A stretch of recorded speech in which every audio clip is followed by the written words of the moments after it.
A recent video posted on the Facebook page Damn Worth It has netizens scratching their heads in disbelief. Captured by a resident in Singapore from their balcony, the footage features an extraordinary scene.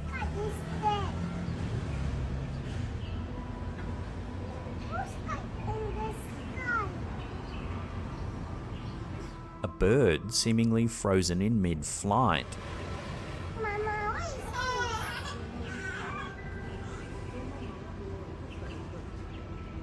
The bird isn't flapping its wings, nor is it progressing in any discernible direction.